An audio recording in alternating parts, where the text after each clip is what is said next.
మాది కిషన్పల్లి, రాచారం మండలం, రంగారెడ్డి జిల్లా.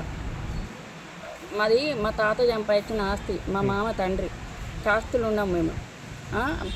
4 ఎకరాలు పెద్దోడని ఆయన అన్ని జయించి పట్టలేదు. ఆయన దున్నుకోమని చెప్తుండు, నన్నేమో వద్దని చెప్తుండు. రిమాండ్ చేసి నన్ను పోలీస్ స్టేషన్ రిమాండ్ చేసి జైలుకు పంపిస్తా అంటుండు. ఎవరంటారు? సిఐ సార్ అంటూ అందరూ అంటారు. ఆ సార్లు పెద్ద సార్లు కూడా అంటారు.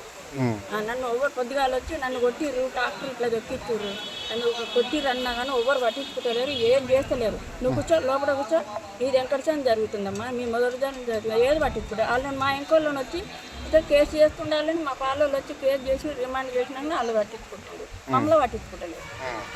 మా పిల్లలు మా ఆయన అందరినీ లోపల ఎన్ని రోజులు మమ్మల్నే కేసు చేస్తాం, కేసు చేయమని అని చెప్తుండే. ఎన్ని రోజులు కేసు చేస్తలేడు. ఎన్ని రోజులు అవుతుంది జరగబట్టి? ఇప్పుడు 2-3 ఏళ్ళకి ఇట్లా అవుతుంది. ఎంత వేగనిస్తలేరు, 3 పడనిస్తలేరు.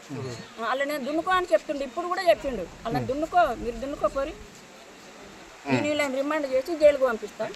లోపల కూర్చోపోరి, వీళ్ళని కూర్చోబెట్టి లోపల కూర్చోబెట్టి, నేను బయట కూర్చుంటే కూడా తీసుకుపోయింది. కోర్టుకి వెళ్ళి కూడా వాళ్ళకి ఫోన్ చేసి చెప్పిండు, హెచ్ఐ సార్కి, నువ్వు దున్నిపియ్యకు, కోర్టులో నడుస్తుంది, నేను ఇవాళ రేపట్లో నీకు ఆర్డర్ పంపిస్తా. ఆయనకు పంపించిండు, ఇంకా వాళ్ళకు పంపించలే, ఇవాళ రేపు వస్తుంది ఆర్డర్ కూడా.